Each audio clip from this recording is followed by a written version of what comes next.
Welcome to the High Level Human Podcast, a production of the James McGee Show. With your host, James McGee. He pulls no punches. He's in your face, and he keeps it real. Join him for candid discussions about life, leadership, and living the life of a high-level human. Welcome back to the James McGee Show. I am your host. I am James McGee. Welcome to the Back to the High Level Human Podcast. This is National Police Week. All week we have talked about sacrifices and talked about Monday. We talked about men. Wine Wednesday last night. We talked about women in law enforcement. So today, I thought about a high-level human that I want to talk about. I've talked a little bit about him. His name is Eric Bellard. He was a deputy that worked. He was a senior corporal, and he died in the line of duty in September of 2008. He was I was very close to him. He was like a son to me, and I want to tell his story. I'm not going to talk too much about his death, and I've talked a little bit about some things that I've lived with because of his death, and I'll talk about that again. But today, it's not about me; it's 100% about him. Before I talk about him, I've had some friends die. I've had some. Eric I was a commander, and he was a senior corporal. I had a friend in 2007, a good friend, Alan Enzer. He was killed. 1997, deputy that I worked close with, Billy Wayne McIntosh, he was killed. When I was a sergeant, and I've talked about this one before, and I will talk about there's a pretty good leadership story, leadership lesson that goes with this one. John Mayfield, who was killed in December 30th of 2000, and I was a sergeant. He was a rookie patrol officer in training. But what I want to do is talk about Eric Bellard of being a high-level human, because he damn sure was. So he was hired, I would say, probably in 2004, 2005. And most of our deputies starting corrections, you either started back then, it's a little bit different now, but for a long time you started in corrections, or most of our females started in dispatch, and that was normally their path. And both of them have benefits, and they're really good paths to a really good career. Well, he was pretty heavy when he was hired, and to come to patrol, we had a physical standard, and he came and met with me, and I didn't know him, and I'd been told he was a pretty good guy, a smart guy, compassionate guy, and a really good guy. Loved people, loved helping, was involved in churches and in his community. And he came and talked to me, and I was honest with him. Didn't degrade him, but I was honest with him. I said, "You're way off, man. You're not there. You're not even close.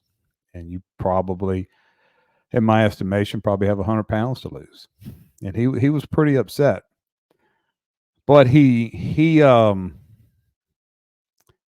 chose me in a good way. He chose me as the enemy, and he was going to beat the enemy, and he was going to show me. And I said, "Man, I'd love to have you." And so we kept in contact, and he went on a mission. And he calls me probably a month beforehand, and he said, "Look, I'm going to do my physical test. I want to come to patrol. I'd like for you to be there." I was honored. "Man, I'd love to be there." So I wouldn't miss it. He said, "I'm going to pass." And so I was there, and I didn't know it was a setup. And he was a good guy, but he had a good sense of humor. He's kind of he had some clown in him too. So I get there and I said, man, I'll be there at the finish line. He said, that's exactly where I want you. So he comes across finish line. He did a good time, and he wasn't barely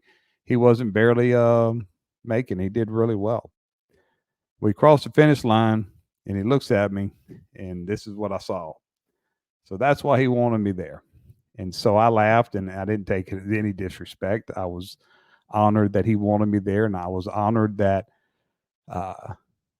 the fire was so fueled inside of him that he did that. So he came to patrol, and man, when I tell you that he was special, and he rose pretty quick and became a senior corporal. He was a crisis negotiator, and I'll tell a story.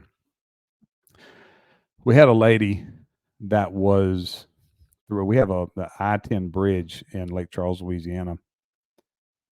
It's pretty famous. It gets a lot of coverage because it needs to be replaced, and it's a really busy bridge. Well, it's pretty high, and people have, not often, but every couple of years somebody jumps off of the bridge to commit suicide. Well, I was notified. It was on a weekend. I'm pretty sure it was on a weekend. So I go out there, and she is on top of the bridge. She is standing. There was a little.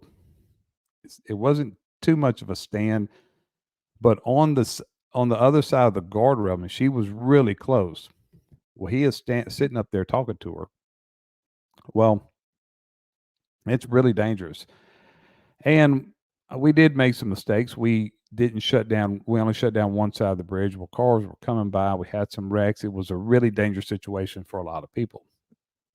And I was getting some pressure to get this thing shut down and grab her and try to get her over the bridge on our side.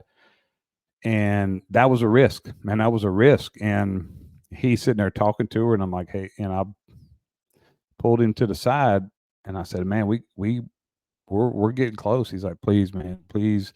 I think I almost got her. Well, he did. He talked her off of that bridge, and he saved her life. She wasn't playing.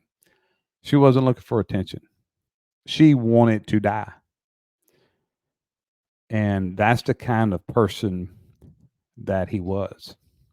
And so what he was so impressive of what he did and the pride that he took in himself to become a patrol officer. Was his dream was to be a cop.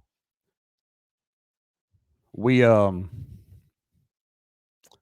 created an award, and we called it the Pride Award, and he got that award in 2007, and he died in 2008. So that award was named the Eric Bellard Pride Award, and to my knowledge, it is still that to this day. And it's not a fitness award.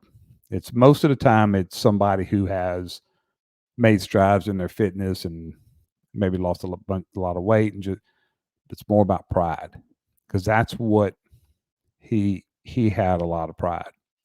He didn't whine, he didn't complain. He was mad at me, but that was fine.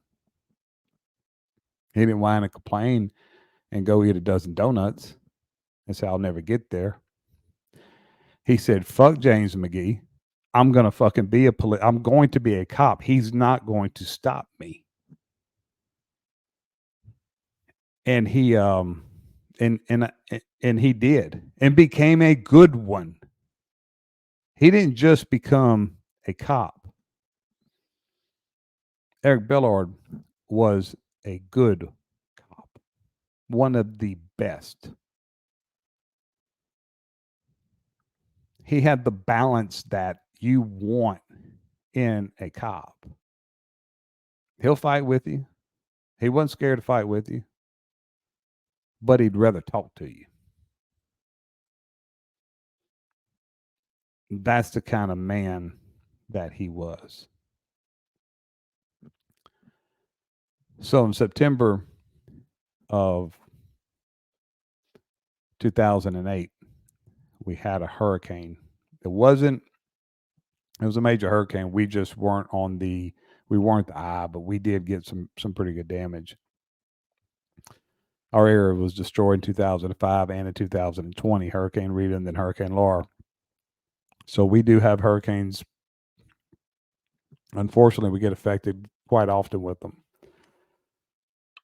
So we had housed our deputies in a high school gym. And once power started coming on, once we activated, we were responsible, and we wanted to make sure that, our parish was evacuated. We wanted to make sure that people could get to work. They were safe, and we provided a safe housing. Well, when electricity started coming on, we made the decision that if they had electricity, they could sleep at home. Well, he had power. It was generator power, and the next morning he goes home. This kind of guy was. It was him and his dad, and it was a barnuminium type place, and they had a shop. It was a really nice little place. Well, he had invited any deputy that wanted to go. Fortunately, nobody did, or we would have buried more than him. He didn't show up for work the next day. Wasn't answering his phone. So we sent someone it was his dad's residence. Sent someone to his dad's residence, and him and his dad were both dead of carbon monoxide poisoning. So it took a couple years of going through the process, but probably 4 or 5 years later, it was now we treated it was line of duty death for us immediate. But I did have the honor to go 4 or 5 years later, and he is on the National Law Enforcement Wall in Washington, D.C. He was a special man. He was, like I said, like a son to me, and I have been, death and line of duty. That's part of being a cop. It's part of being a career. It's part of being a leader. It's part of being a career law enforcement officer. You're going to experience that, and I have. And each one of them hurt. That one hurt. That one hurt really bad, and it still does today.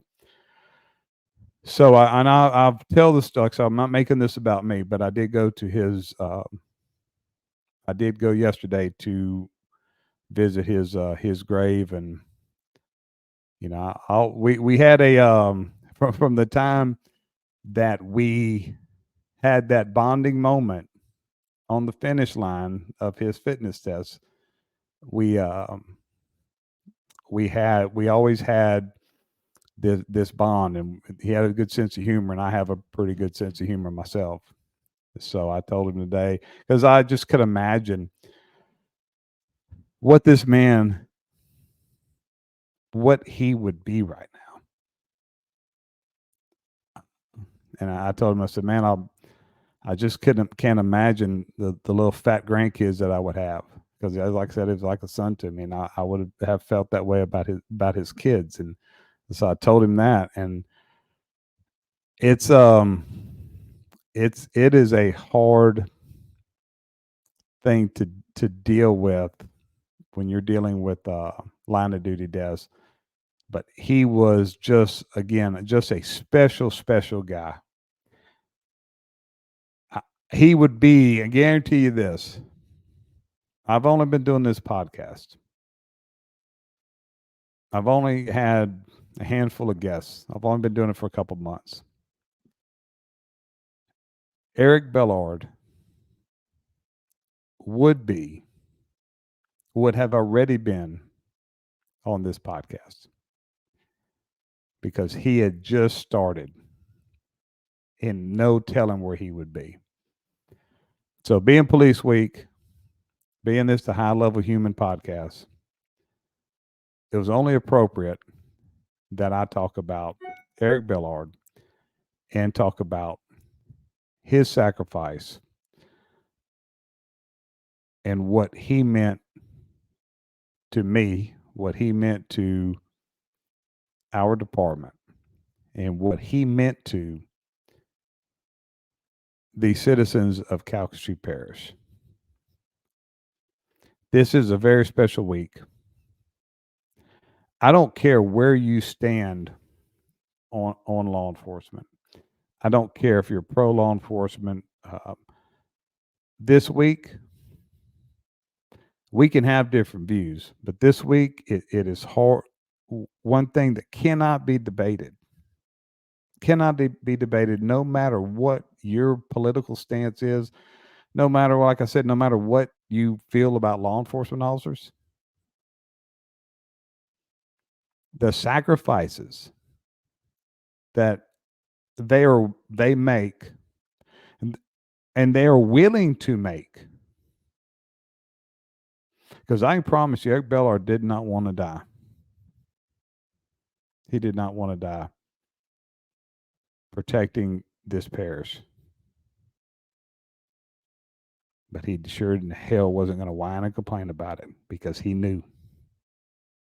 He knew. Like Tom Wells says, when you sign up, you know. You know that's a chance, and your cops die, unfortunately. So this week, I challenge you to remember, thank a police officer. If you don't want to thank one, say a prayer for them. These men and women on the streets in this nation can use all the prayers that they can get. I may or may not be back tomorrow night. I'm going to Baton Rouge. My daughter is graduating from college. So depending on what time I get back tomorrow night, if not, I will see you Monday. So until tomorrow or Monday, McGee is out.